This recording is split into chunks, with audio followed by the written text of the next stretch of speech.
ही निवडणूक उमेदवाराची नाही, देशाच्या विकासाची निवडणूक आहे। लोकशाहीच्या सर्वात मोठ्या सभागृहाच्या लोकसभेची निवडणूक म्हणून या निवडणुकीवर देशाचं भवितव्य, देशाचा विकास, देशाची प्रगती ठरणार आहे। जेवढी कामे 50 वर्षात झालेली नाही, तेवढी कामे देशात 10 वर्षात मोदी सरकारने केली आहे। म्हणून आपल्याला पुन्हा मोदीजींना पंतप्रधान पाहायचं आहे। त्यामुळे महायुतीच्या उमेदवार राजश्री पाटील यांना निवडून आणायचं आहे, असे मत मुख्यमंत्री एकनाथ शिंदे यांनी कार्यकर्ता मेळाव्यात व्यक्त केले। यवतमाळ वाशी मतदारसंघात लोकसभा निवडणूक होत आहे। याच अनुषंगाने महायुतीच्या वतीने कार्यकर्ता मेळावा यवतमाळ येथे आयोजित करण्यात आला होता। या कार्यकर्ता मेळाव्यामध्ये महाराष्ट्राचे मुख्यमंत्री एकनाथ शिंदे, उद्योगमंत्री उदय सामंत, मंत्री संजय राठोड, माजी मंत्री राजाभाऊ ठाकरे, आमदार अशोक उईके, खासदार हेमंत पाटील, आमदार निलय नाईक, इंद्रनील नाईक, आमदार मदनभाऊ इरावार यावेळी उपस्थित होते। मुख्यमंत्री एकनाथ शिंदे यांचे विविध संघटनांनी स्वागत केले। या देशाला ज्यांनी जगाच्या पातळीवर ओळख निर्माण करून दिली, या देशाचे पंतप्रधान नरेंद्र मोदी यांना पुन्हा पंतप्रधान बनण्याची ही निवडणूक आहे। निवडणूक ही राजश्री पाटील विरुद्ध कोणी उमेदवार नाही, ही निवडणूक आहे पंतप्रधान नरेंद्र मोदी यांच्यासोबत विचार घेऊन जाणार एक घटक पक्ष, या देशाची संस्कृती, या देशाची परंपरा, विकासाचा अजेंडा देणारा, या देशाला ताकद दाखवून देणारी माणसं अशी ही निवडणूक आहे, अशी प्रतिक्रिया या मेळाव्यादरम्यान महायुतीचे उमेदवार राजश्री पाटील यांनी व्यक्त केली। उमेदवाराची नाहीये, ही निवडणूक आहे देशाच्या विकासाची। ही निवडणूक लोकशाहीतल्या सगळ्यात मोठ्या सभागृहातली निवडणूक आहे, लोकसभेची निवडणूक। आणि म्हणून या निवडणुकीवर देशाचं भवितव्य ठरणार आहे, देशाचा विकास आहे, देशाची प्रगती आहे।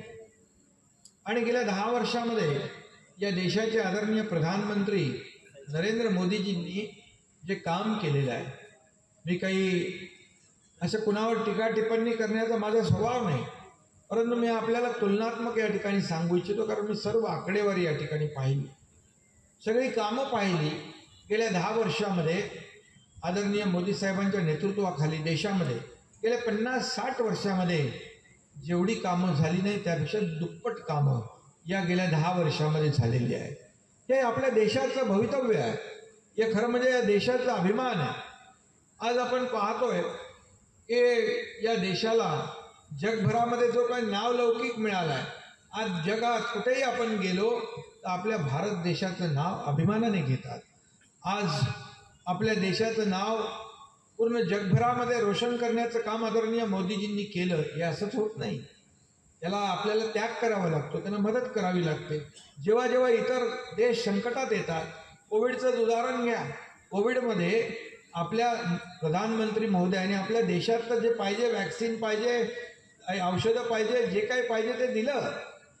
परंतु जगातल्या अनेक देशांनी आपल्या भारत देशावर विश्वास ठेवून आपल्याकडे मागणी केली आणि आपल्या प्रधानमंत्री महोदयांनी त्यांची मागणी पूर्ण करून कोविडमध्ये देखील त्यांना मदत केली। जेव्हा अशा प्रकारचं संकट आणि आपत्ती असते तेव्हा मदत करणारा खरा मित्र असतो, आणि ती मित्रता याराना, दोस्ताना आपल्या प्रधानमंत्री महोदयांनी दाखवला, आणि त्याची आठवण त्या सर्व लोकांनी ठेवली। उहापोह केला जातो, त्या ठिकाणी तुम्हाला प्रतिनिधी पाठवायचा आहे। आणि याहीपेक्षा सगळ्यात महत्त्वाचं, या देशाला ज्यांनी जगाच्या पातळीवरती ओळख निर्माण करून दिली ते या देशाचे माननीय पंतप्रधान नरेंद्रजी मोदी साहेब यांना पुनश्च एकदा या देशाचे पंतप्रधान बनवण्यासाठीची ही निवडणूक आहे। निवडणूक मुळातच राजश्री पाटील विरुद्ध कोणी उमेदवार ही निवडणूक नाहीच आहे। राजश्री निवडून येणार का, राजश्री खासदार होणार का, तिच्या विरोधात कोण उमेदवार आहे असं या निवडणुकांकडे आपण बघतच नाहीये।